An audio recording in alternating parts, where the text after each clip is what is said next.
I came back from my trip, and when I walked into my bedroom, I couldn't find my bed. My daughter-in-law appeared, smiling, and said, "Eleanor, we redecorated everything. This room is mine now." I kept my cool, looked her straight in the eye, and answered, "You want a space just for you? Perfect. You can start looking for a house to live in today." Just like that, the color drained from her face. When I opened the door to my house, after a 15-day absence, the first thing I felt was that something was wrong. The air smelled different, of fresh paint, of expensive perfume that wasn't mine. I left my suitcase at the entrance and walked slowly down the hallway, my heart starting to beat faster, as if my body knew something my mind didn't want to accept yet. My feet took me straight to my bedroom. The door was ajar. I pushed it with a trembling hand, and that's when my world stopped. My bed was gone. That mahogany woodbed where I had slept for 25 years, where I had mourned my husband's death, where I had sewn my children's clothes in the early morning hours, had vanished. In its place was a modern, white bed with decorative pillows that looked like they were ripped from a home decor magazine. The walls I had painted a peach color were now a light gray. My photographs, the pictures from my wedding, of my young children, of my husband with his smile, were no longer hanging. I felt the floor move beneath my feet. "Do you like how it turned out, Eleanor?" The voice came from behind me, sweet as poisoned honey. I turned around slowly. There was Veronica, my daughter-in-law, leaning against the doorframe with a smile that didn't reach her eyes. She was wearing a tight, wine-colored dress, her hair freshly styled, her nails perfectly manicured. She looked victorious. "What did you do?" My voice came out weaker than I wanted. "We redecorated, Eleanor. The house needed a change, something more modern, more functional." She walked closer and ran her hand along the gray wall. "And well, this room is perfect for me. It has better light, more space. Kevin and I needed it." My hands started to tremble. I clenched my fists to control them. "Where are my things? Where is my bed?" Veronica sighed, as if I were a child throwing a tantrum. "In the garage, Eleanor. It's all there, safely stored. Don't worry." She paused and tilted her head. "We thought you could stay in the guest room. It's smaller, yes, but at your age, you don't need that much space, right? Besides, that way you don't have to climb stairs every day." Every word was a slap in the face. I didn't scream. I didn't cry. I didn't give her that satisfaction. I looked her straight in the eye. Those eyes that now shone with something I had never seen before. Contempt. And in that moment, I understood something that broke my soul. To her, I wasn't a person. I was an obstacle. An old piece of furniture that had to be moved to make space. I took a deep breath. "You want a space just for you?" I said with a calmness I didn't know I possessed. She smiled wider, believing she had won. "Perfect," I continued. "You can start looking for a house to live in today." Her smile froze. The color drained from her face as if someone had flipped a switch. She opened her mouth, but no sound came out. "What did you say?" "You heard me, Veronica. If you need your own space so badly, get yourself a house. This one is mine." But what I didn't know at that moment, what I couldn't yet imagine, was that this confrontation was just the beginning, because Veronica hadn't acted alone, and what I would discover in the coming days was going to shatter me in ways I couldn't even fathom. Because when you trust the people you love, you never expect them to stab you in the back, much less when those people are your own flesh and blood. If this story is touching your heart, subscribe to the channel to continue hearing real testimonies of women who found their strength when all seemed lost. Veronica looked at me as if I had lost my mind. She let out a nervous laugh, the kind that sounds fake even to the person making it. "Eleanor, you can't be serious. Kick us out? But Kevin is your son. This is his house too." "I bought this house," I said, and my voice now sounded firmer. "I paid for it, brick by brick, with the sweat of my brow, and nobody asked for my permission to touch my things." At that moment, Kevin appeared in the hallway, my son, the boy I carried in my womb, whom I raised alone after his father died, to whom I gave everything I had and everything I didn't. He was in sweatpants and a t-shirt, looking like he had just woken up, even though it was already 3 o'clock in the afternoon. "What's going on? Why are you yelling?" he asked, scratching his head. "Your wife turned my bedroom into hers," I told him, feeling the rage begin to break through the calm I had maintained. Without asking me, without even telling me. Did you know? Kevin avoided my gaze. He stared at the floor, just like when he was a boy, and I caught him in a lie. Mom, Veronica said it was a surprise. That we wanted to renovate the house to make it look better. I didn't think. You didn't think? I interrupted. Or you didn't want to think. Veronica moved closer to him and took his arm, in a gesture that was meant to be protective but seemed possessive to me. Kevin, your mom is overreacting. We just made some improvements. The house was so outdated, with ancient furniture. We did it for everyone's good. For everyone's good? I repeated, feeling something hot rise in my chest. Where is the good for me in all of this? Kevin finally looked at me. Mom, calm down. It's not that big of a deal.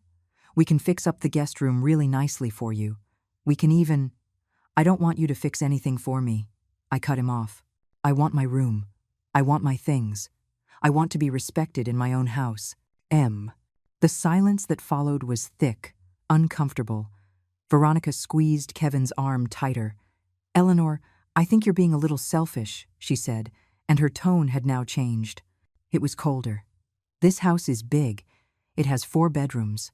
Why do you need the biggest one if you're alone? Kevin and I need space. We're thinking about having a baby soon and… Then find a house for that baby, I said. Kevin sighed, frustrated. Mom, don't be like that. Where are we supposed to go? We live here. This is our home.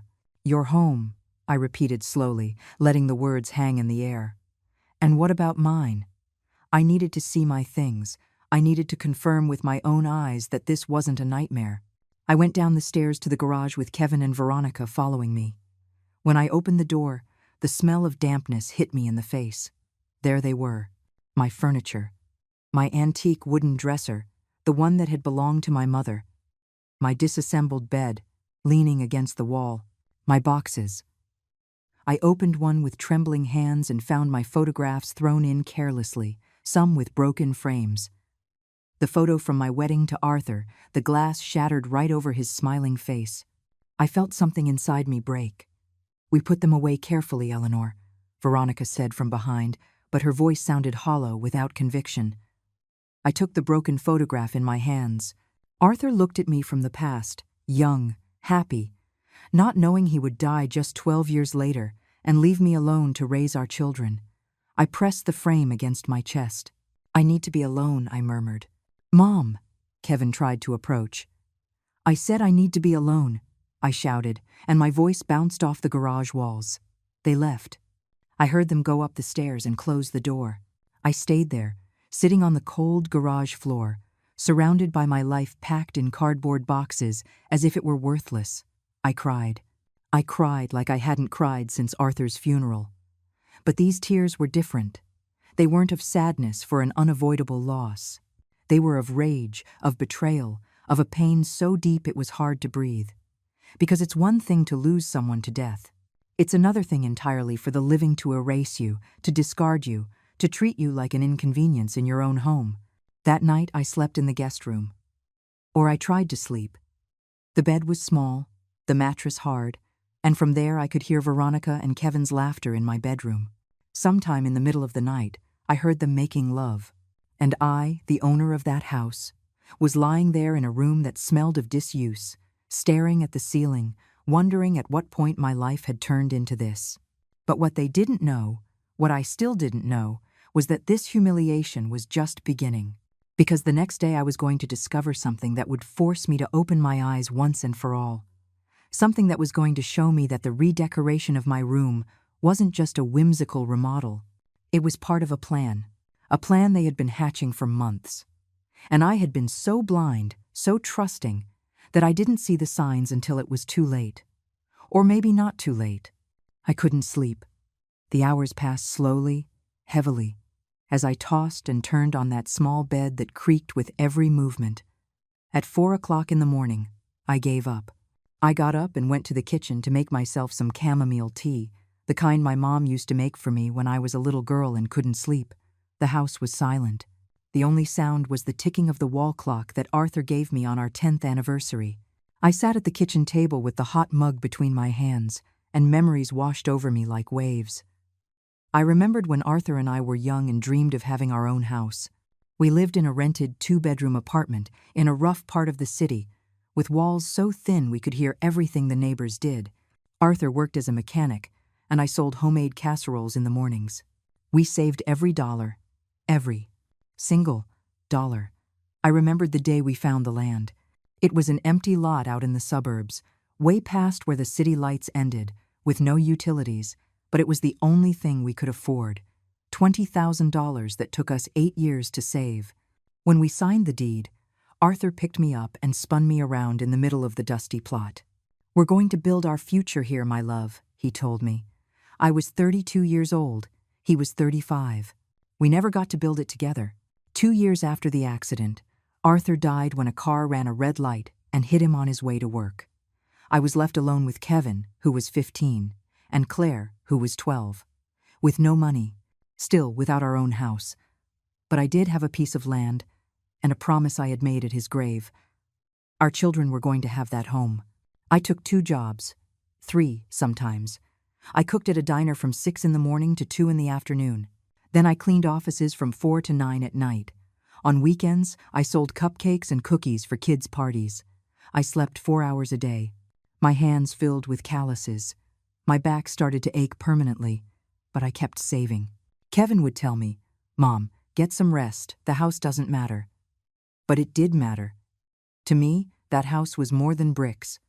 It was proof that Arthur's sacrifice hadn't been in vain. It was my way of honoring his memory. It was the stability my children deserved. It took me 15 years to save the $100,000 for the construction. 15 years of watching other mothers go to school events while I was working. 15 years without buying new clothes for myself. Without going to the movies. Without a single indulgence.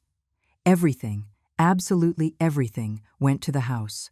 When we finally finished building, I was 49 years old. I invited my children to see their home. Kevin, already 30, came with Veronica. They had been dating for 6 months. She walked in, looking at everything with disinterest, as if it were just any old house. She didn't know. She couldn't know. That every tile in the bathroom had cost me a double shift.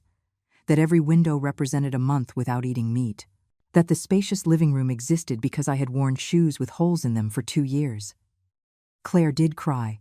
My daughter hugged me and whispered in my ear, "You did it, Mom. Dad would be so proud." Now, sitting in my kitchen at 4 o'clock in the morning, 67 years old, and feeling every one of them in my tired body, I ask myself, what was it all for? To end up displaced in my own house? For my daughter-in-law to erase my history as if it were worthless? For my son to allow them to treat me this way? The tears fell again, silent, bitter. I heard footsteps on the stairs. It was Kevin.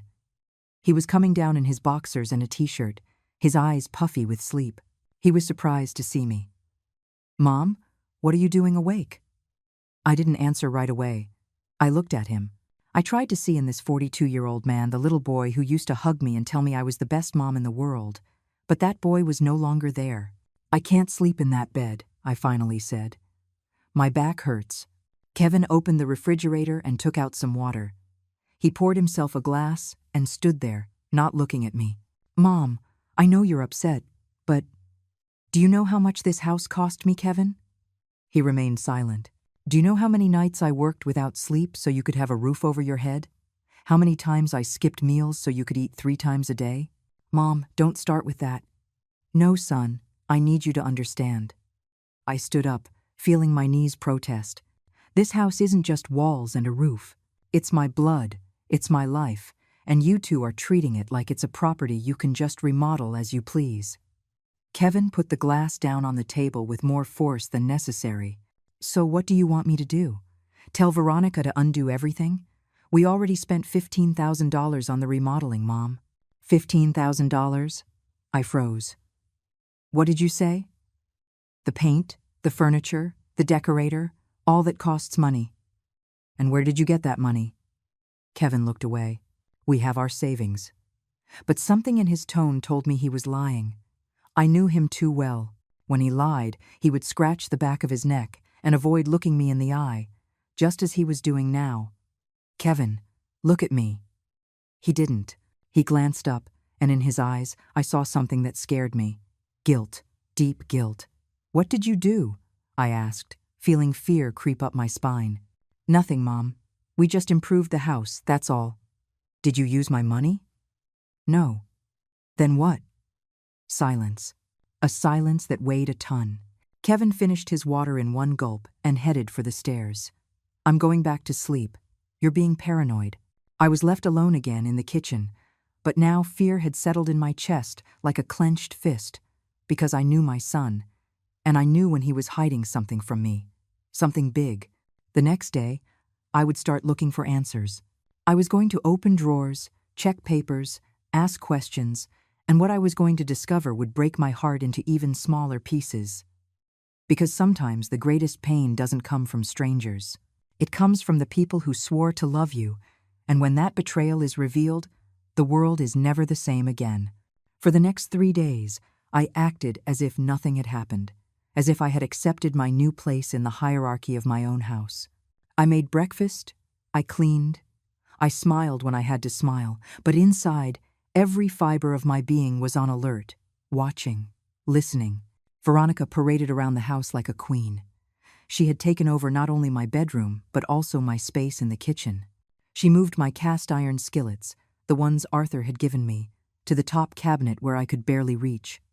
She put her expensive ceramic pots where mine had always been. Small victories she savored every time I had to ask for help to reach something. Kevin left early for work and came back late. An engineer at a construction company, he made good money, but it was never enough for his expenses. It had always been like that. He spent more than he had. When he was young, I would cover his small debts.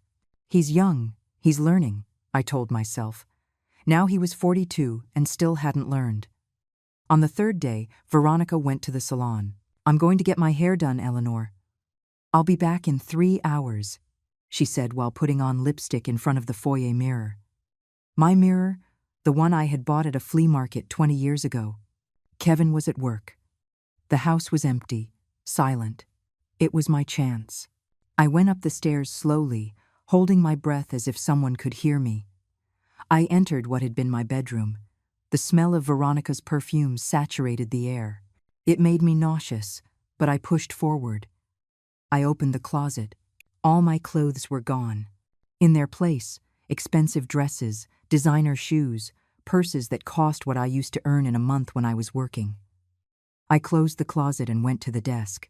It was a new, modern piece of glass furniture. On it was a closed laptop. I didn't touch it. I didn't know how to use those tech gadgets. But I opened the drawers. Papers. Lots of papers. Invoices for furniture. $4,500 from a luxury decor store. Payment receipts for an interior designer. $3,000. Receipts for imported paint, for curtains, for a lamp that cost more than my first car. And then I found something that froze my blood. A manila folder. Inside, documents printed from the internet. Pages about property rights through improvements. Legal articles marked with a yellow highlighter. When a relative invests significant money in improving a property, they can claim rights to it, especially if there is prolonged cohabitation and the original owner is elderly. My hands started shaking so much I almost dropped the papers. There were notes in the margins. Veronica's handwriting. Consult with a lawyer. $500. Document all improvements. Before and after photos. I kept looking. Deeper in the drawer, I found an envelope. Inside were photocopies of documents. The deed to my house. But these copies had sticky notes on them. Change to joint tenancy? With a question mark. How long of a possession is needed? My throat closed up. I couldn't breathe. Veronica hadn't redecorated just for the sake of it. She was building a case. She was documenting investments to claim rights to my house. To the house I had built with the sweat of 15 years of work. I took out my cell phone. An old one that Claire had given me, and I took pictures of everything with trembling hands. I didn't really know how the camera worked, but I pressed buttons until I heard the click. I put everything back exactly as it was and left the room. I went down to the kitchen. I poured myself a glass of water but couldn't swallow. The water got stuck in my throat along with the knot of betrayal that was growing and growing. I needed more information. I waited for nightfall. Kevin arrived at 9, tired. He went straight to take a shower. Veronica was watching television in the living room, in my favorite armchair, eating popcorn that she dropped on the floor without picking it up. I went to bed early, or pretended to. At 11 o'clock at night, I heard Veronica talking on the phone. Her voice was coming from the backyard. I got up without making a sound and went to the guest room window that overlooked the yard. The thin curtains allowed me to see without being seen. There she was, walking among my geranium pots, the cell phone pressed to her ear. "It's almost ours, Mom, I swear." Her voice sounded excited, triumphant. "The old woman is confused. She says she's going to kick us out, but she can't. Kevin is her son. This is his home, too." Silence as she listened to her mother on the other end. "No, she doesn't know about the loan yet. Kevin is scared of her. He won't tell her." She laughed.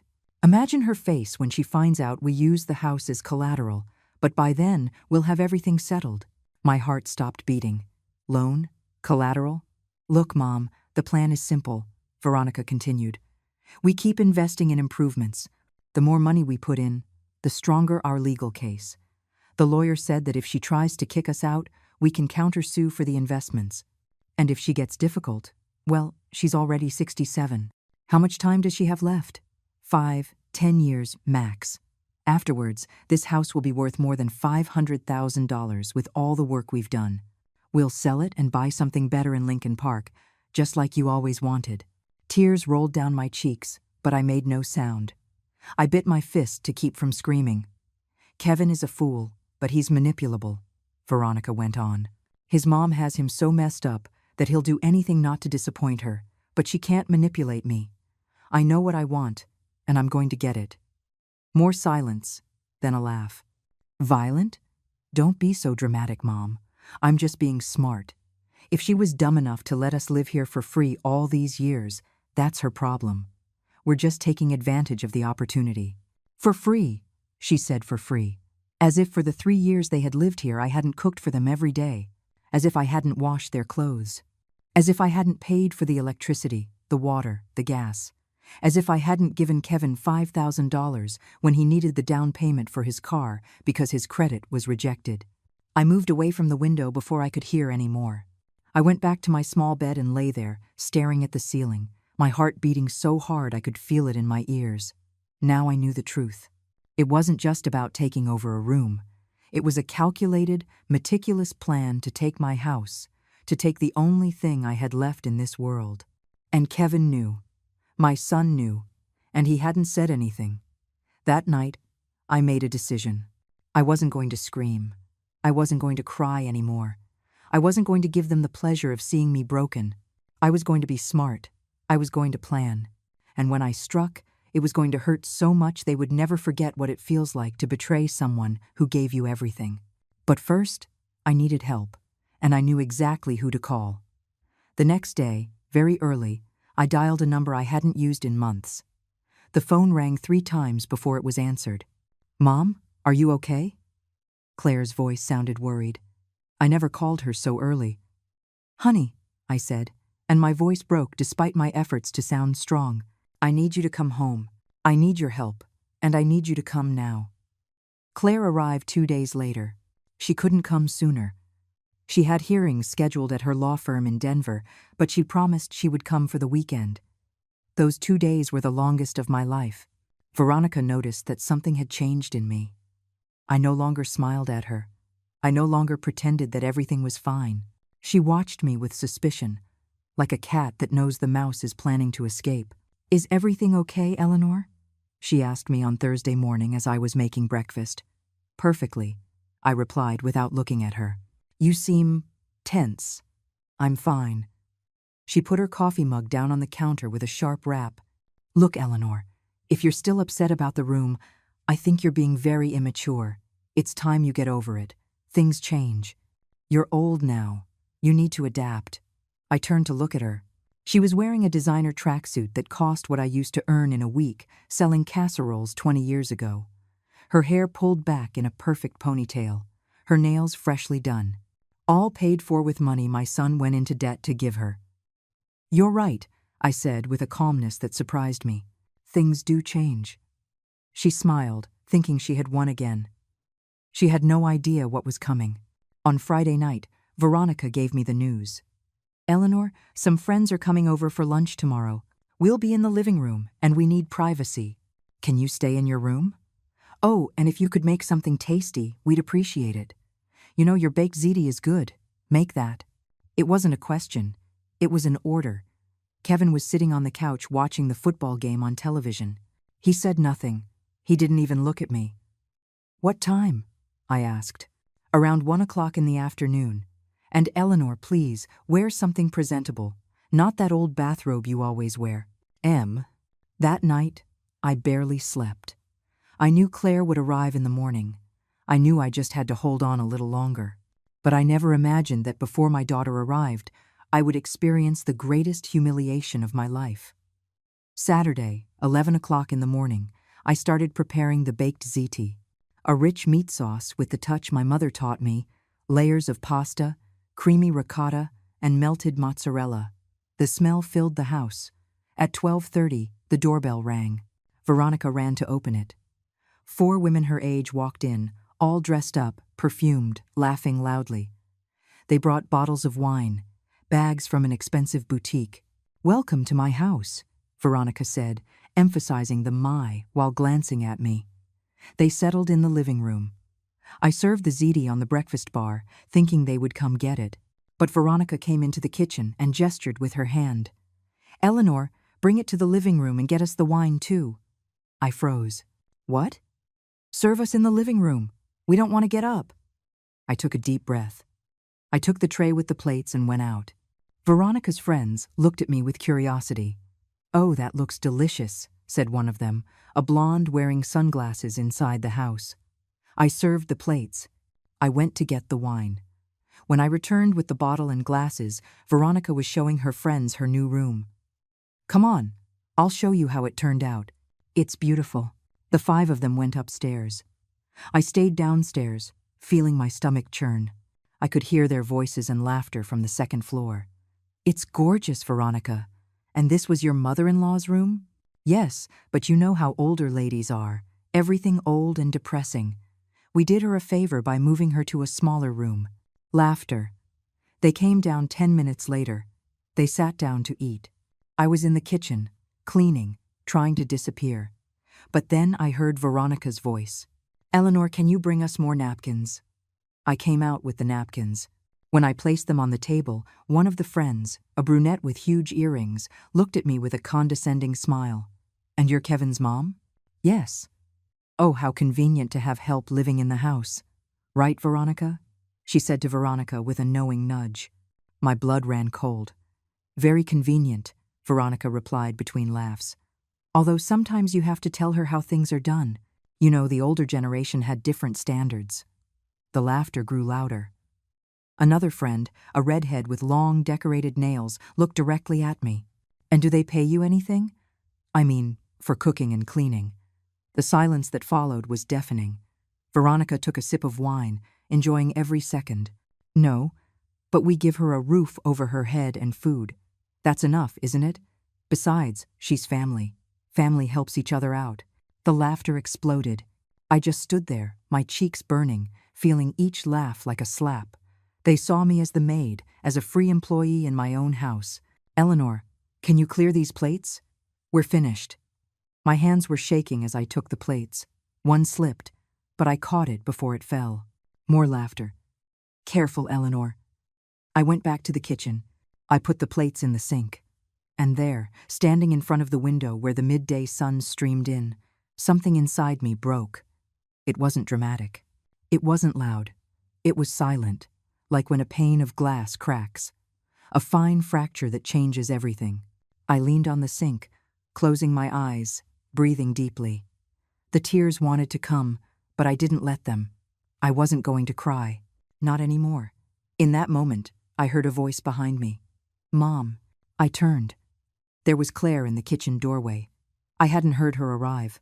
She had her small suitcase, wearing jeans and a simple blouse. But what I noticed most were her eyes. Eyes full of angry tears. "How long have you been here?" I whispered. "Long enough to hear everything." Her voice trembled. "Long enough to understand what's happening in this house." More laughter came from the living room. Veronica was telling some story, her voice loud and confident. Claire left her suitcase on the floor and came toward me. She hugged me tightly, and in that embrace, I allowed myself for a second to be fragile, to be the mother who needed her daughter's comfort. "No more, Mom," she whispered in my ear. "This ends today." She pulled away from me, wiped her eyes with the back of her hand, and on her face, I saw the same determination I had when I was young and decided to build this house against all odds. "Where's Kevin?" she asked. "He went out. Said he'd be back tonight." "Perfect. Then let's get to work. You and I, like it always should have been." "What are you going to do?" Claire took my hands, her lawyer's hands, soft but firm. "I'm going to do what I should have done a long time ago. Protect you, defend what's yours, and teach that woman that she can't steal your life. Claire, she has papers, plans. And I have the law on my side. And I have something she'll never have." "What?" "The truth." She squeezed my hands. "Now give me your phone. I need to see those pictures you told me about. And then we're going to review every document for this house, every paper, every receipt. We're going to build a case so solid that when we're done, Veronica will wish she had never set foot in this house." From the living room, Veronica's voice shouted, "Eleanor, more wine." Claire looked at me. I looked at her. And for the first time in days, I smiled. Not a happy smile, a war smile. "You go," I told Claire. "Introduce yourself. I want to see her face when she knows I'm not alone anymore." My daughter nodded, straightened her hair, and walked out of the kitchen with firm steps. I followed a few feet behind. Veronica was pouring more wine when she saw Claire. Her smile froze. "Claire, what a surprise." "Hello, Veronica," my daughter said in a voice as cold as ice. "I came to spend a few days with my mom. I hope you don't mind if I use my old room." "Oh, wait, that's right. It's yours now, isn't it?" The silence in the living room was absolute. Veronica's friends looked at us, not understanding what was happening. Veronica tried to regain control.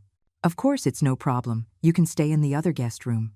"Don't worry, I'll just stay in the room with Mom," Claire said, smiling. But it wasn't a friendly smile.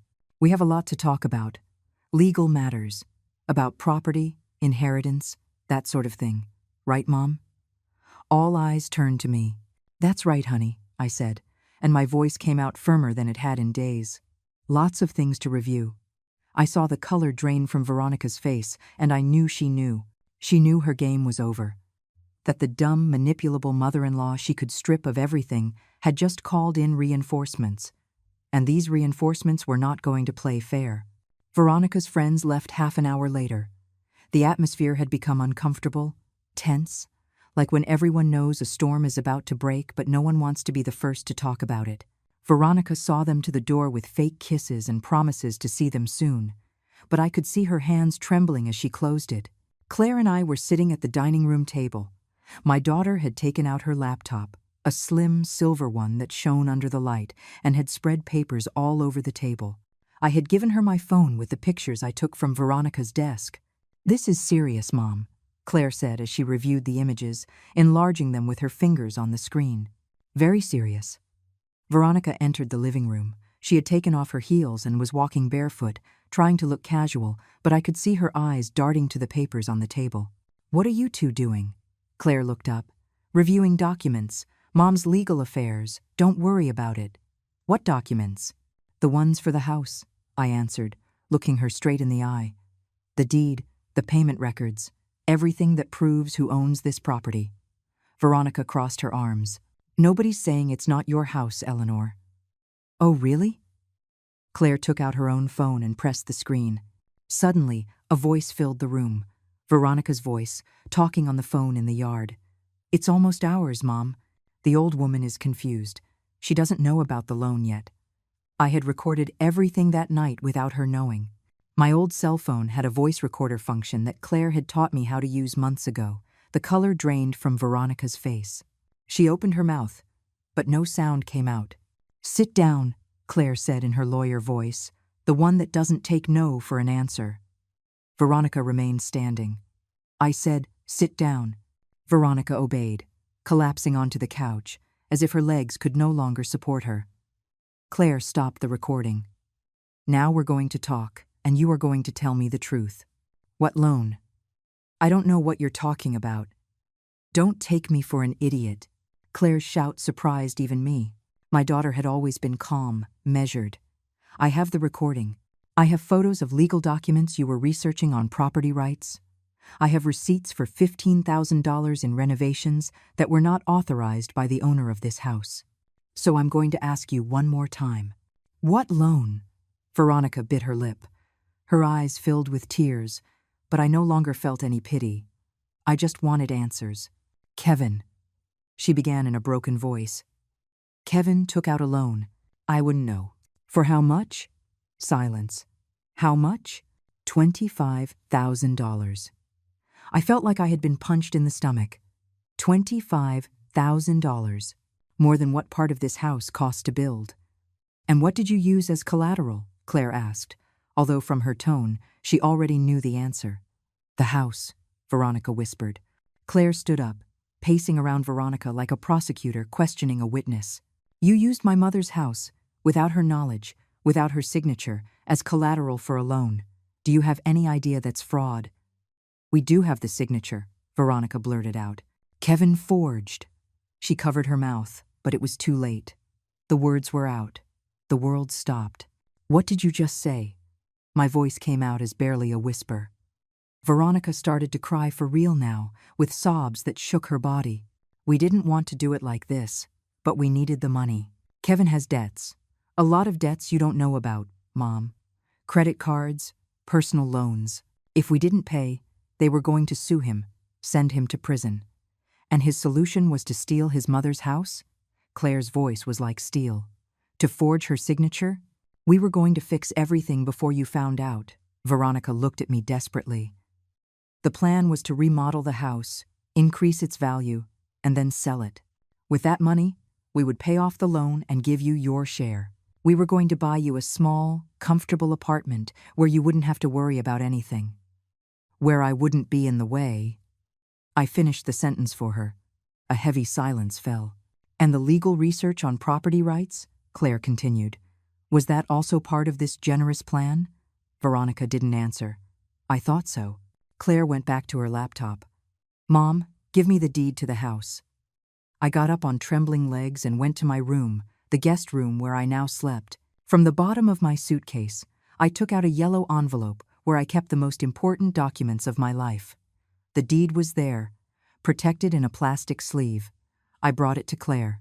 She reviewed it carefully, turning each page with a lawyer's attention.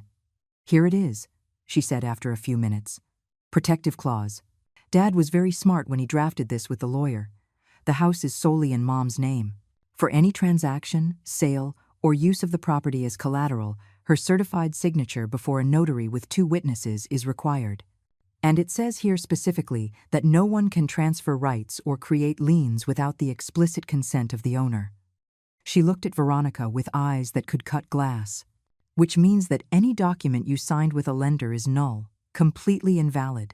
And if you forged my mother's signature, you're not just committing property fraud, you're committing a federal crime." Veronica was as pale as a ghost. "Please, please don't do this. Kevin is your brother." "Kevin is a thief," Claire said coldly, "and you are his accomplice." The front door opened. Kevin walked in with a grocery bag, whistling carefree. He stopped in his tracks when he saw the 3 of us in the living room, the tension so thick you could cut it with a knife. "What's going on here?" "Sit down, Kevin," I said, and my voice didn't tremble anymore. It was filled with something new, a disappointment so deep it had turned into strength. "Mom, Sit down." He sat next to Veronica. "My son. The boy I carried for 9 months, whom I breastfed, whom I watched over when he had a fever, whom I defended from bullies at school. The boy who once told me that when he grew up, he would build me a castle. Now he couldn't even look me in the eye. "Claire, explain to your brother what we just discovered," I said. My daughter took out a folder and began to read aloud. Every document, every receipt, every piece of evidence of their betrayal. The $15,000 in renovations, the legal documents researching how to dispossess me, the $25,000 loan with a forged signature, the recorded conversations of Veronica planning to take my house. With each revelation, Kevin sank deeper into the couch. When Claire finished, the silence was absolute. Even the birds outside seemed to have stopped singing. "Is it true?" I asked my son. "Is all of this true?" Kevin covered his face with his hands. "Mom, the debts. I didn't know what to do. I was going to pay you back everything, I swear." "You didn't answer me. Did you forge my signature?" He looked up. His eyes were red. "Yes." That simple word fell like a stone into a bottomless well. "Then this is what's going to happen," Claire said, taking control. "You have 48 hours to get out of this house. You will take only your clothes and your personal belongings. All the furniture you bought with the fraudulent money stays here." "You can't kick us out," Veronica shouted. "This house is also Kevin's. It's his inheritance." "It was his inheritance," I corrected her, "until he decided to rob me while I was still alive." "Mom, please." Kevin knelt in front of me. Real tears were streaming down his face. "Please, give me another chance. I'll fix everything. I'll get the money. You'll what, Kevin? Will you give me back my dignity? Will you erase the fact that you allowed me to be treated like a maid in my own house? Will you make me forget that you signed documents with my name without my permission?" "Mom, no," I stood up. "For 42 years, I gave you everything. My youth, my health, my entire life. And when I finally needed you to take care of me, to respect me, you chose to betray me in the worst possible way. Mom, I love you. Love doesn't steal. Love doesn't lie. Love doesn't plan to ship its mother off to a small apartment to take what she built." Kevin was sobbing on the floor. Veronica was in shock, staring at the wall. Claire took some papers from her folder. "Here is the document you're going to sign. It's an agreement acknowledging that you have no rights to this property, that all improvements were made without authorization, and that you agree not to initiate any legal action against my mother. If you don't sign it, we're filing charges for property fraud with the district attorney's office tomorrow morning." "And if we sign it?" Veronica asked, her voice barely audible. "If you sign it and leave without any trouble, we won't press charges. It's that simple." Kevin looked at the document. Then he looked at me. "Mom, if I sign this, will you ever forgive me?" The question hung in the air. And I wondered, could I forgive something like this? Could I ever trust the son who had betrayed me in this way again? "I don't know," I answered honestly. "Maybe someday, but not today, and not soon." Kevin took the pen Claire offered him. With a trembling hand, he signed the document. Veronica did the same, her tears staining the paper. 48 hours, Claire repeated. "And if you dare to damage anything, steal anything, or cause any problems, we'll forget the agreement, and you'll go straight to jail." They stood up like zombies and went upstairs. We heard them walking around on the second floor, opening drawers, talking in whispers. I collapsed onto the couch. The full weight of the past few days fell on me all at once. I started to shake. Claire sat next to me and held me. "It's over, Mom. It's over." But I knew it wasn't over. That the next 2 days were going to be hell. That watching my son pack up his life and leave the house I built for him was going to break me in ways I couldn't even imagine. But I also knew something else. That for the first time in a long time, I wasn't alone. And that this battle, I was finally going to win. The next 2 days were a silent torture. Roberto and Valeria moved through the house like ghosts, avoiding my gaze, packing their things into cardboard boxes they had gotten from the supermarket. The sound of packing tape sealing the boxes became the soundtrack of those 48 hours. Claire never left my side for a moment. We slept together in the guest room, holding each other like when she was a little girl and had nightmares. But now the nightmare was real, and we were wide awake, living it. On Monday morning, the deadline day, Claire decided it was time for one last conversation. A conversation to put everything on the table, Without yelling, without tears, just truths. We need to close this properly, she told me as we drank coffee in the kitchen. Not for them, but for you, so you can move on without any doubts. At 10 o'clock in the morning, the four of us sat at the dining room table, the same table where we had shared hundreds of meals. The table where Kevin had done his homework as a child, where we celebrated his birthdays, his graduations, his engagement to Valeria. Now it was the table of final judgment. Claire had a thick folder in front of her. She opened it with precise movements and began to pull out documents one by one. "Before you leave," she began, "I want you to understand exactly what you did. Not to make you feel bad, but so you never do this to anyone again." She placed the first document on the table. The deed to the house, signed in the year 2005. Total construction cost, $100,000. My mother worked for 15 years to save that money. 15 years cleaning, cooking, selling things. While you, she looked at Kevin, were in school, going out with friends, living a normal life. Kevin stared at the table. Claire placed another paper. Bank statements. Here are the transactions from Mom's credit card for the last 6 months. She pointed to a line marked with a yellow highlighter. Charges at department stores for $8,700. Valeria, your name appears on several of the receipts as the person who signed. You used her card without authorization. Valeria wrung her hands but said nothing. Next, Claire put down more papers. Loan agreement with a loan shark from a bad neighborhood. $25,000, borrowed at 30% annual interest. Document with my mother's forged signature using this house as collateral. She looked up. Do you know what would have happened if you didn't pay? The loan shark would have started legal proceedings. And even though the signature was forged, the process would have been long, expensive, and agonizing. Mom would have had to hire lawyers, go to court, prove the fraud, all while you two enjoyed the stolen money. It wasn't like that, Kevin started. Yes, it was, Claire exploded. Exactly like that. And the worst part is you showed no remorse until you were caught. She placed another document. Quotes from lawyers specializing in property law. Valeria, you got 3 different legal opinions on how to claim property rights. All the consultations were in February and March of this year. This wasn't an impulse.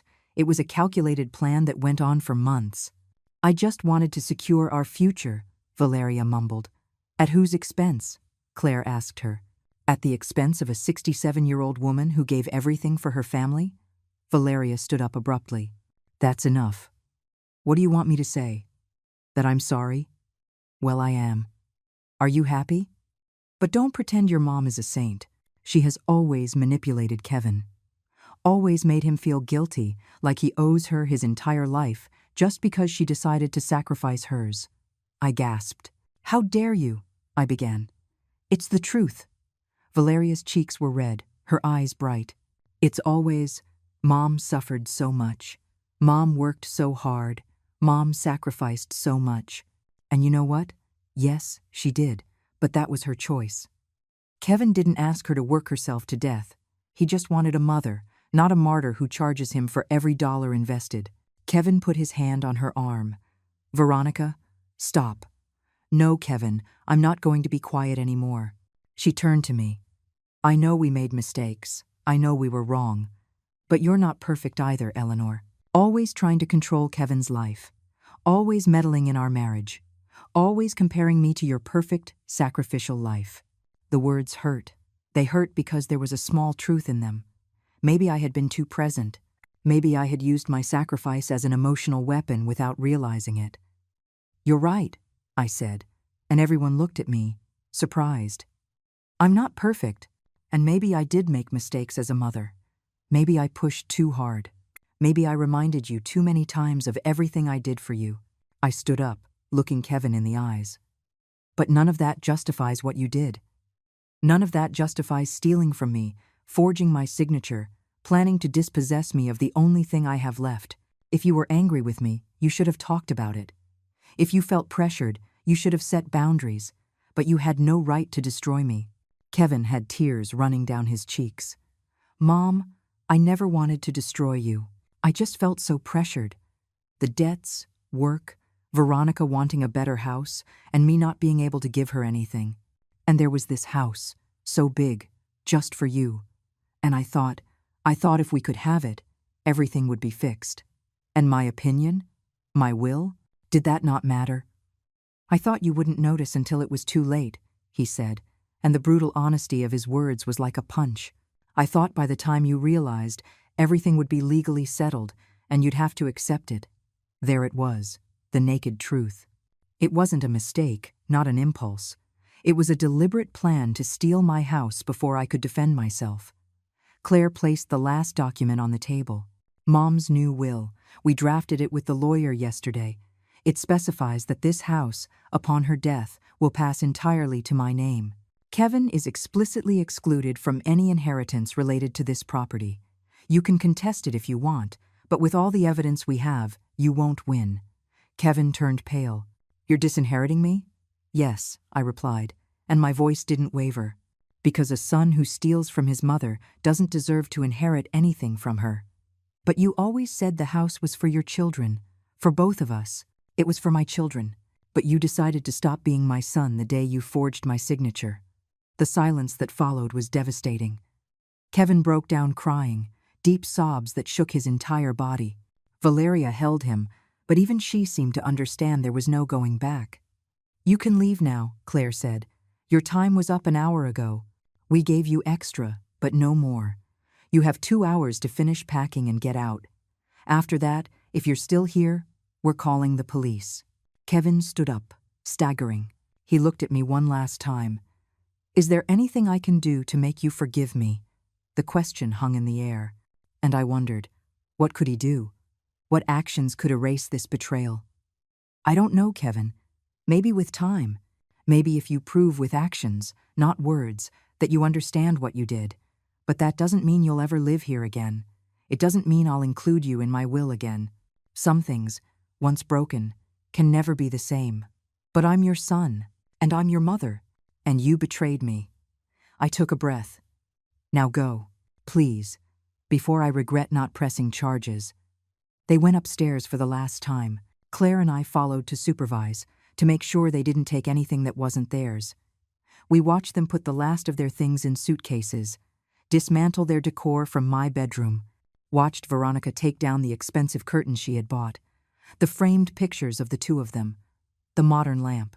When they were done, they brought the suitcases down.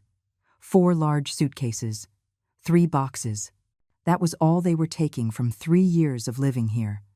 Kevin loaded everything into his car parked outside, a car for which I had given him the down payment 2 years ago. Before getting in, he turned one last time. Mom, take care. Kevin, I said, and closed the door. I stood there, on the other side, listening as the engine started, as it drove away, as my son left my house, maybe forever. Claire hugged me from behind. You did the right thing, Mom. Then why does it hurt so much? I whispered. Because love doesn't just turn off overnight. Because even though he did something terrible, he's still your son. And that's the hardest part of all this. The pain comes from exactly that love. I cried in my daughter's arms. I cried for the son I lost. Not to death, but to betrayal. And that kind of loss hurts in ways death never could. But when the tears finally dried, when I pulled away from Claire and looked at my house, free of invaders, free of lies, I felt something new growing in my chest. It wasn't happiness. Not yet. It was something smaller, more fragile, but real. It was peace. And in that moment, I knew I was going to be okay. That maybe it would take time, maybe I would never be the same again, but I was going to survive this, because I had survived worse. And I had always pulled through. The days after Kevin and Veronica left were strange. The house felt different, quieter, bigger. Sometimes I'd find myself setting 3 plates at the table out of habit, and then I'd have to put one away when I remembered it was just Claire and me now. My daughter stayed for a full week. She took time off from her firm to be with me, to make sure I was okay, but mostly to help me reclaim my space. The first project was to undo everything Veronica had done to my bedroom. We're going to give this room its soul back, Mom, Claire said on Tuesday morning. We went down to the garage and started bringing my furniture up. My mother's dresser, heavy and dark with hand-carved details, Claire got help from 2 neighborhood boys to bring up my bed. When they assembled it in its original spot, I sat on the mattress and something inside me settled. "It doesn't smell like her perfume anymore," I said. "We kept the windows open all week. The smell left, and so did she." Claire hung my photographs back on the walls. "Look, Mom, here's you and Dad on your wedding day. So young." The photo looked at me from its frame, the glass now repaired, Arthur in his brown suit, me in my simple white dress. We had our whole lives ahead of us. We didn't know it would be so short for him, so hard for me. "I miss him," I whispered, "especially now. He would have known what to do about Kevin." "I think he would have done exactly what you did," Claire said. "Dad was gentle, but he wasn't a fool. He didn't tolerate betrayal." We spent 2 full days restoring my room. We painted the walls peach again. Claire found the exact shade of paint online that I had used years ago. We put up my floral curtains, my knitted blankets, my family photos. When we finished, I stood in the center of my room and turned slowly, looking at every corner. "There," I said. "I'm home again." But while I was reclaiming my space, Kevin and Veronica were discovering the consequences of their actions. Claire kept in touch with a few people in the neighborhood, and the news came in whispers through gossipy neighbors who would stop by to see how I was, but who really wanted to share what they knew. Mrs. Gable, the lady from the corner store, was the first to visit. "Oh, Eleanor, what a terrible thing about your son," she said while drinking the coffee I offered her. "I saw him the other day loading boxes into a building in a rough part of town. Tiny, tiny apartments, those 2-bedroom places they rent for $1,500 a month. $1,500. Almost all of Kevin's salary would go to rent." "And how did he look?" I asked, unable to stop myself. "He was my son, after all." "Worn out, honey, with dark circles down to his chin." "And Veronica?" "Oof, she was in a foul mood, yelling at the moving guys, complaining about everything." A week later, I ran into Mr. Martin, the owner of the hardware store where Kevin used to buy things. "Mrs. Fuentes, your son came by the other day asking for a loan. He told me while I was buying new pots for my garden. I told him I couldn't help him, but he looked desperate. Said collectors were looking for him, that the loan shark he owes is sending people to his job." The loan shark. The $25,000 loan. Without the house as collateral, how was Kevin going to pay? Claire did some digging on her own and told me what she found. "Kevin is trying to renegotiate the debt," she told me one night over dinner. "But the loan shark won't budge. He's charging him interest on top of interest. The debt has already grown to $32,000. And with no assets to offer, he can't get another loan to pay this one off. And at his job? That's another problem." Claire picked at her food without an appetite. One of the collectors went to his office, made a scene at the reception desk. Kevin's boss found out about the debts and the fraud. They didn't fire him, but they demoted him. He's not a supervising engineer anymore. Now he's an assistant. They cut his salary almost in half. I put my hand to my chest. As much as Kevin had hurt me, he was still my son. And hearing how his life was falling apart pained me in complicated ways. And Veronica? She's the one who's really suffering.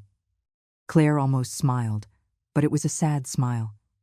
She had to get a job for the first time in years. I saw her at the supermarket 2 days ago. She was filling out a job application to be a cashier.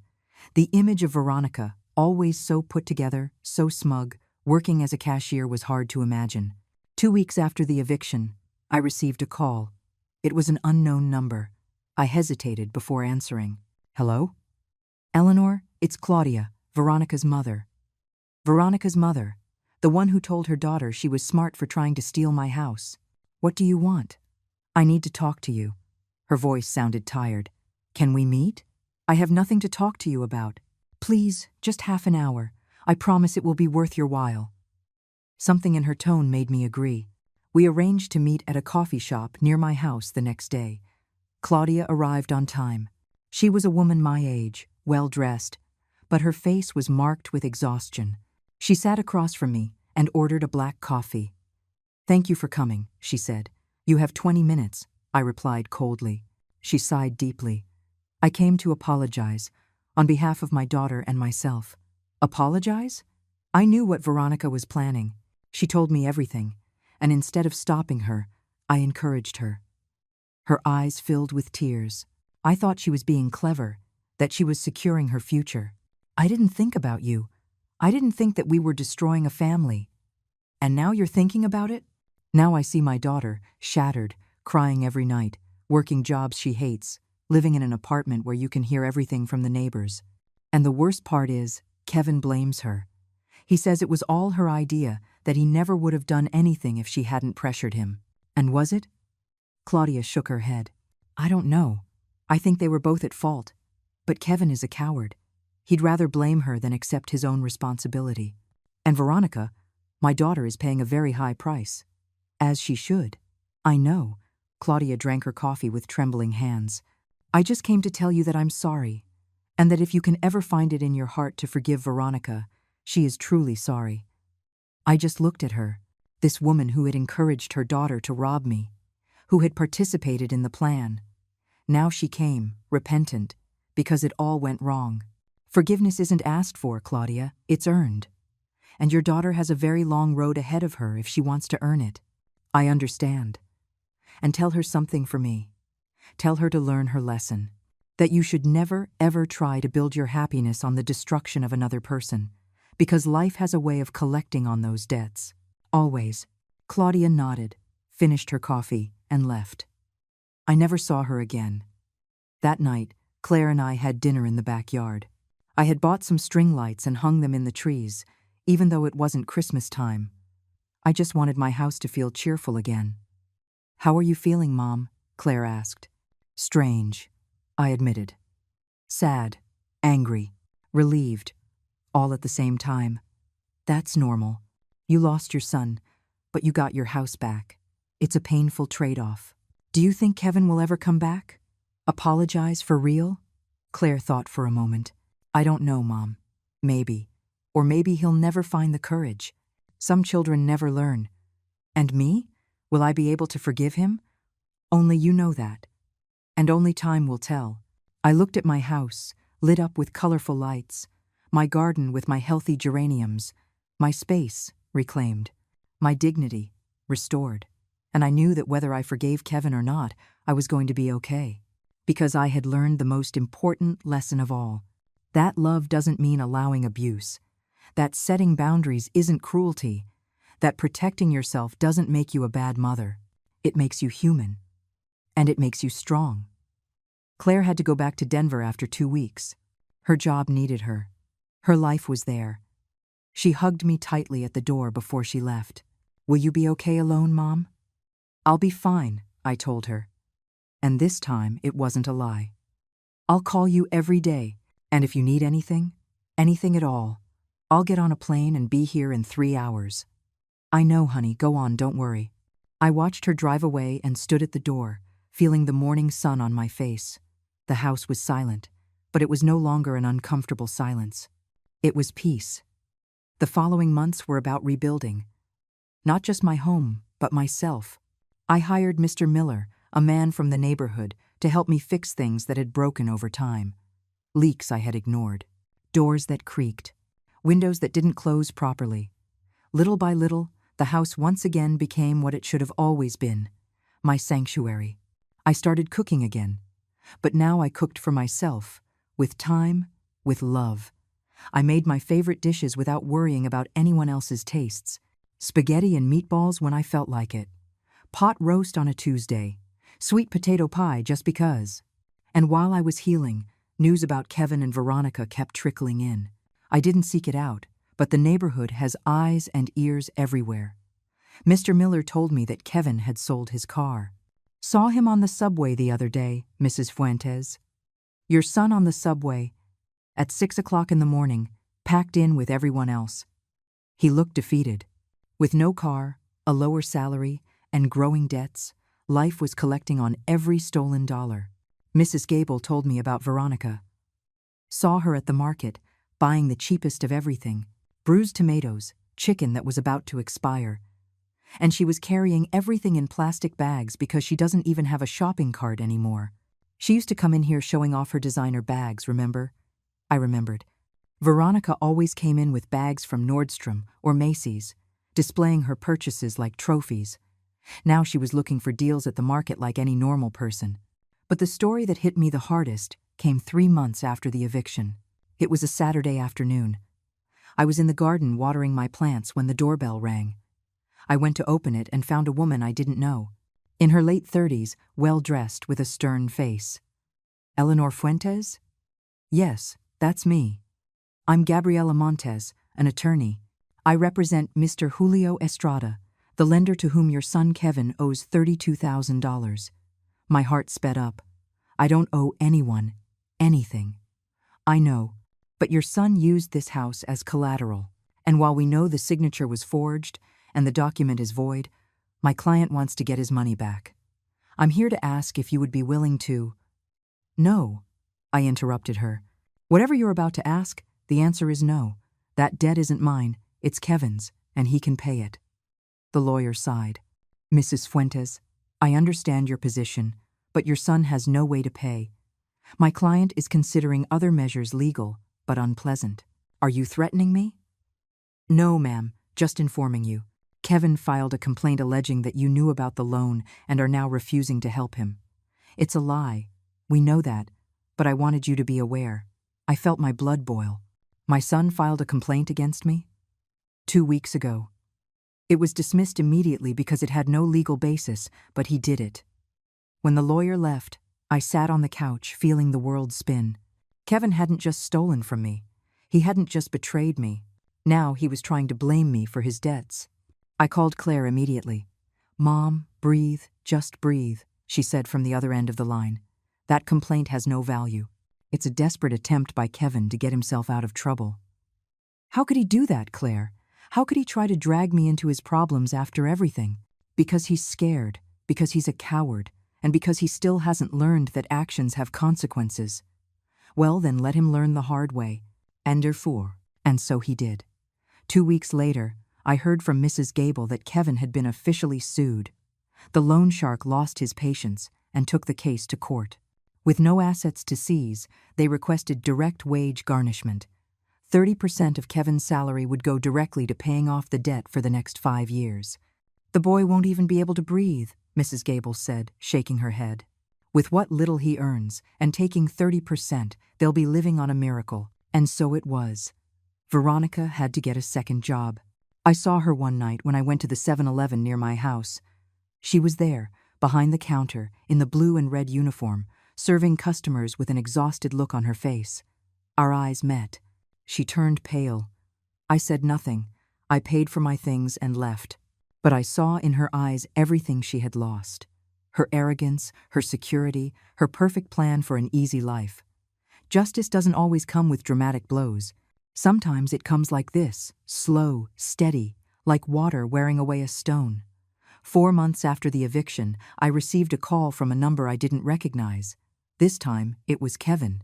"Mom," his voice was broken, small. "I need to talk to you." "I have nothing to talk about. Please, just 5 minutes. I need to ask you something." Something in his tone made me agree. We met at the same coffee shop where I had spoken with Claudia. Kevin was unrecognizable. He had lost weight.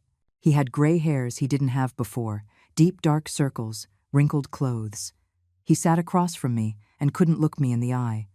"Thanks for coming," he murmured. "What do you want, Kevin?" "I came to apologize. For real. No excuses, no justifications. What I did was unforgivable. I stole from you. I betrayed you. I tried to take what was yours. And then, like a coward, I tried to blame you for my own mistakes." The words sounded sincere, but I didn't know if I could believe him anymore. "And what do you expect me to do with that apology?" "Nothing. I don't expect your forgiveness. I don't deserve it.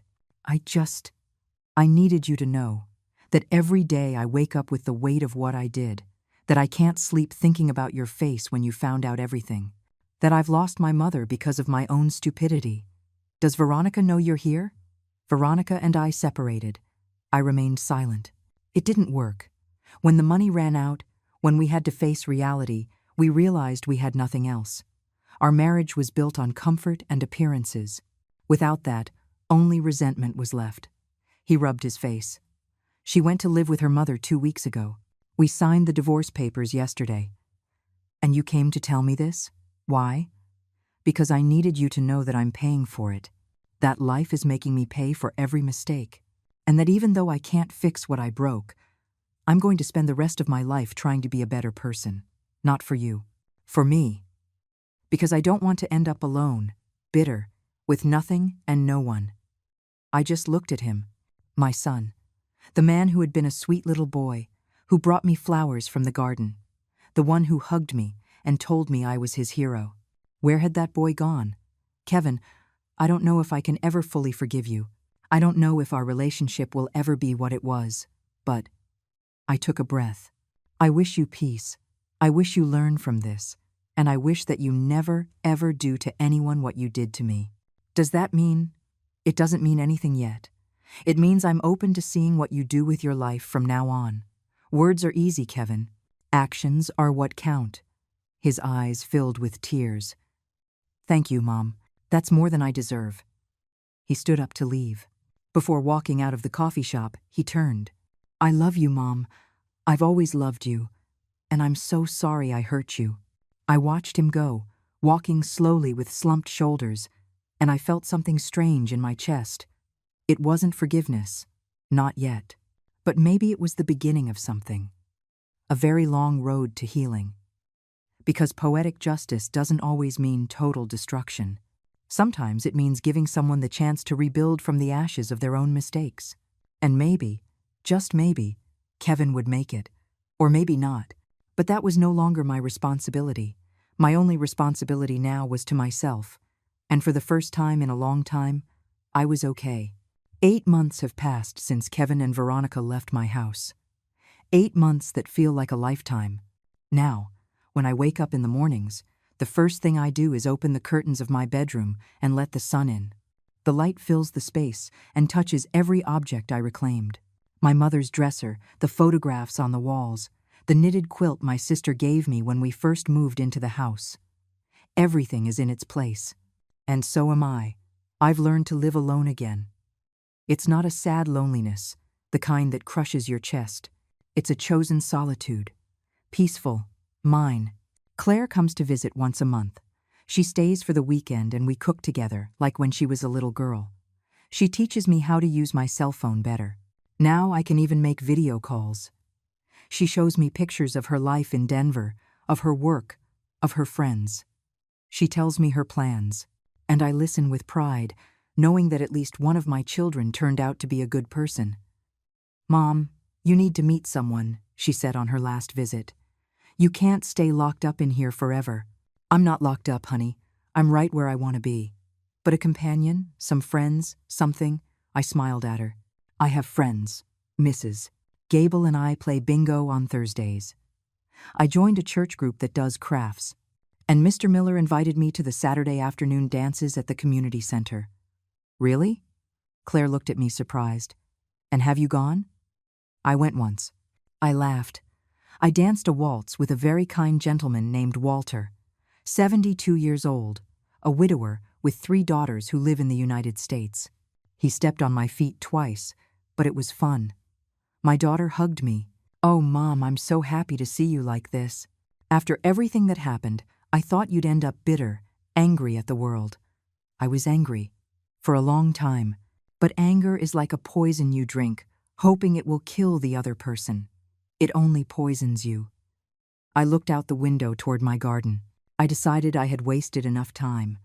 I wasn't going to waste any more feeding grudges. That night, after Claire went to sleep, I was alone in the living room. I took out an old box from under my bed. Inside were all the letters and drawings Kevin had made for me as a child. For the best mom in the world, said one in his crooked, childish handwriting. A drawing of the 3 of us, Arthur, Kevin, and me holding hands in front of a house. I cried. Not from rage, from sadness. Because that boy existed. That love existed. And even though the adult Kevin had betrayed me, the little boy for whom I was once everything was also real. I put the box away again. I didn't throw it out. Maybe someday I would need it to remember that people are complicated, that we can love and we can hurt, that we can be good and make terrible mistakes. Kevin has called me 3 times in these 8 months. Short, awkward conversations at first. He tells me he got a new, better-paying job at a small construction company, that he's living in a rented room, alone, learning to cook, that he's going to therapy to understand why he made the choices he made. I haven't given him false hope. I haven't said all is forgiven, because it's not, but I listen. And maybe, with time, we can build something new. Not what we had before. That died. But maybe something different. More honest. More real. Or maybe not. And that's okay too. Because I learned that a mother's love doesn't mean sacrificing yourself until you disappear. It doesn't mean letting them walk all over you because they're your blood. True love includes boundaries. It includes respect. It includes the dignity to say, this far and no further. This house that I built with my own 2 hands, brick by brick, dollar by dollar, is no longer just a building. It's a symbol. It's proof that I can survive impossible losses, that I can get up when I'm knocked down, that my worth doesn't depend on whether my children acknowledge me or not. I am worthy because of who I am, for what I built, for the battles I won and the ones I lost, for every scar I carry with dignity. Now, when I walk through my house, I touch the walls and whisper, we endured, you and I, we endured together. And it's true. The other day, Mrs. Gable told me that Veronica left the neighborhood, that she moved to Ohio with her mother, that she left everything behind and started over. I wish her the best, I really do, because holding a grudge is like carrying stones. They only weigh you down. Mr. Miller told me he saw Kevin at church last Sunday. He looked different, ma'am. More humble, more present. Maybe he is changing, maybe not. Time will tell. But I'm no longer waiting for anyone to change for me to be happy. I no longer need my children's validation to know I was a good mother. I did the best I could with what I had. I gave everything I had to give. And if that wasn't enough for Kevin, that's his problem, not mine. Tonight, I sat in my garden with a cup of chamomile tea. The colorful string lights I never took down illuminate the trees. It's cold, but I like feeling the crisp air on my face. It reminds me that I'm alive, that I survived. And as I sit there, thinking about all that happened, about all I lost and all I gained, I come to a simple but powerful conclusion. It was worth it. It was worth fighting for what was mine. It was worth setting boundaries even though it hurt. It was worth saying no even when they called me selfish. It was worth defending myself even if it meant losing, temporarily or forever, the relationship with my son. Because at the end of the day, when I close my eyes in my bed, in my room, in my house, I can sleep in peace. I don't have to wonder who will try to dispossess me tomorrow. I don't have to walk on eggshells in my own home. I don't have to pretend everything is fine when it isn't. I am free. And that freedom, that peace, is priceless. Today, I want to say something to all of you who are listening to me, to all the women who have given so much, who have sacrificed so much, who feel like they can't go on. You have the right to set boundaries. You have the right to say, enough. You have the right to protect what you built with your own hands, with your own sweat, with your own tears. You are not bad mothers for demanding respect. You are not bad people for defending yourselves. You are not selfish for putting your well-being first. Generosity is beautiful. Sacrifice is noble. But when that generosity becomes abuse, when that sacrifice erases you as a person, when you give so much that there's nothing left of you, then it's not love. It's self-destruction. And you are worth more than that. Your children, your partners, your relatives have to learn that respect isn't asked for, it's demanded. That love without respect isn't love. That family does not mean infinite tolerance for abuse. If someone tries to take what is yours, be it a house, your dignity, your peace, you have the right to defend what belongs to you. And if that means distancing yourself from people you love, if it means being alone temporarily, if it means they call you harsh or bitter, so be it. Because chosen solitude is 1,000 times better than company that destroys you. And remember, it's never too late to take your life back. I was 67 years old when I had to face the greatest betrayal of my life. 67 years old. Many people told me I was too old to fight, to start over, to be alone. But here I am, at 68, stronger than ever, more at peace than ever, more myself than ever. Age does not define you. The mistakes of others do not define you. What defines you is how you respond when life hits you, whether you stay down or get up, whether you accept the abuse or you say, never again. I chose to get up, and if you're listening to this and you're going through something similar, I want you to know you can get up too. You have that strength inside you. Maybe you don't believe it now. Maybe you feel broken, finished, too tired to fight. But the strength is there, waiting. You just need to make the decision, one decision at a time, one day at a time, one boundary at a time. And one day, I don't know when, you're going to wake up and realize that you survived, that you moved forward, that you got your life back. And on that day, you're going to smile, and you will know that it was worth every tear, every fight, every moment of pain. Because in the end, the only thing that really matters is this. Can you look at yourself in the mirror and be proud of the woman you see? Can you sleep in peace knowing you defended yourself? Can you live with dignity in the space you built? If the answer is yes, then you've won. And I, Eleanor Fuentes, 68 years old, owner of this house that I built with my own hands, can say with all my heart, I won. If this story touched your heart, if it made you reflect on your own life, leave me a comment telling me where you're watching from. Share your country, your city, and if you know someone who needs to hear this message, share this video. Give it a like so that more women can find the strength they carry within. And subscribe to the channel to continue joining us for more real-life stories of real women who found their dignity when all seemed lost. Remember, your life belongs to you, your space belongs to you, your peace belongs to you, and nobody has the right to take it away. I'll see you in the next story. Take care, and never forget, you are worth everything. The end.